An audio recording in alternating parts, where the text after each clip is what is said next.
Pertanyaannya adalah apakah dalam pembuatan surat peringatan karyawan perlu tanda tangan di surat tersebut? Ya, mohon pencerahannya, Pak. Terima kasih. Baik, surat peringatan Bapak Ibu tidak membutuhkan tanda tangan karyawan. Ya, mohon diperhatikan. Mungkin juga teman-teman yang di YouTube, ya kalau mau bertanya nanti silakan. Surat peringatan itu tidak membutuhkan tanda tangan karyawan, tetapi membutuhkan tanda tangan yang mengeluarkan surat peringatan, yaitu perusahaan. Mengapa? Karena surat peringatan itu adalah pernyataan satu pihak. Surat peringatan itu bukan perjanjian, ya, itu poin pertama. Surat peringatan itu lebih mengarah kepada pernyataan satu pihak, deklarasi. Hai Denny, sehubungan dengan kesalahanmu melakukan ini, merugikan perusahaan ini, melanggar pasal ini, maka kepadanya diberikan surat peringatan 3 terhitung mulai tanggal sekian, berlaku sampai tanggal sekian. Dah, terima kasih perusahaan yang tanda tangan, karena perusahaan yang mengeluarkan. Ya, tidak membutuhkan tanda tangan karyawan di surat tersebut. Adalah keliru, ya, apabila surat peringatan menjadi wajib untuk tanda tangani karyawan. Oh, itu surat pernikahan, Pak. Nah, itu pernikahan. Bukan peringatan. Peringatan, SP juga kan? Ya. Dua-duanya kan? Kalau surat peringatan kenaikan pangkat, peringatan hari jadi. Nah, jadi nggak butuh. Ya, yang repot ini kan kalau perusahaan, bahkan ini yang agak salah kaprahnya nih kita cerita dalam praktek. Apabila perusahaan mencantumkan di dalam peraturan perusahaan atau PKB-nya, bahkan dibuatkan SOP-nya. Bahwa surat peringatan setelah dikeluarkan wajib tanda tangani oleh karyawan, ya kan, berlaku dan sebagainya. Artinya, kalau karyawan nggak mau tanda tangan, maka demi hukum surat peringatan tersebut tidak berlaku. Enak kan? Udah, karyawan nggak mau tanda tangan, mau apa lu kan gitu. Kalau kamu nggak mau tanda tangan surat peringatan kan, maka kamu saya kasih surat peringatan lagi karena tidak mau tanda tangan. Nah, keluarin aja, saya nggak mau tanda tangan lagi.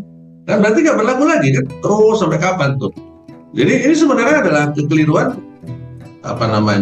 kesalahan yang sebenarnya bermula dari cara pemahaman dari pihak perusahaan sendiri. Kalau mereka berpikir bahwa surat peringatan karyawan wajib tanda tangan, apalagi tanda tangan karyawan dijadikan syarat peringatan itu, surat peringatan itu bisa berlaku.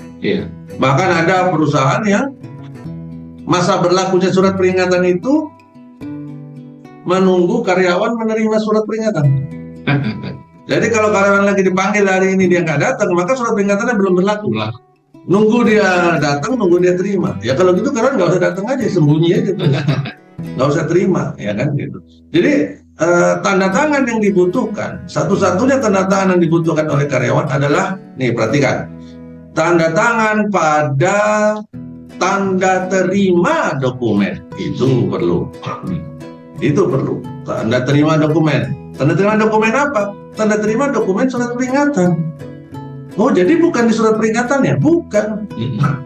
Tanda tangan tanda terima dokumen surat peringatan itu bentuknya bagaimana? Bentuknya bisa berupa tanda terima, telah terima dan sebagainya, atau bentuknya bisa salinan atau fotokopi dari surat peringatan itu.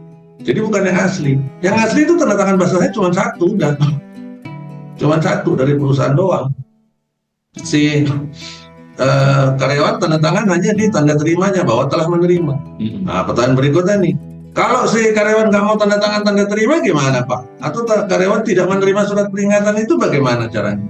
Maka buatkan berita acara menyatakan bahwa karyawan menolak menandatangani, menolak menerima, atau bahkan karyawan merobek-robek surat peringatan itu di hadapan HRD dan sebagainya. Maka berita acara itu tanda tangani bersama dengan saksi. Pada saat itu sudah dibuat, surat peringatannya demi hukum tetap berlaku, nggak usah khawatir perusahaan. Itu tetap berlaku, ya, tetap berlaku. Jadi perusahaan nggak usah terlalu khawatir bahwa kalau karyawan nggak tanda tangan berarti nggak berlaku. Enggak, karena surat peringatan itu satu pihak.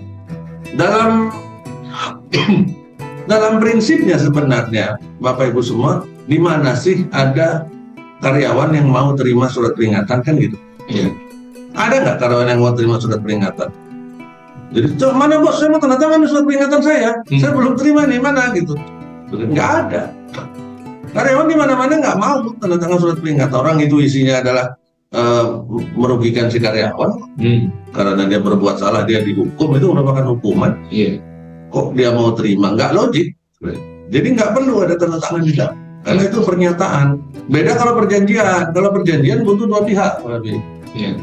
Perjanjian butuh dua pihak, tapi kalau surat peringatan satu pihak cukup. Ya, maka buat teman-teman yang masih meletakkan kolom tanda tangan karyawan di dokumen asli, ya, surat peringatan, buru-buru dihapus, SOP-nya dirubah, pasal dalam PKB atau PP-nya dirubah, ya, karena itu merugikan perusahaan sendiri. Demikian.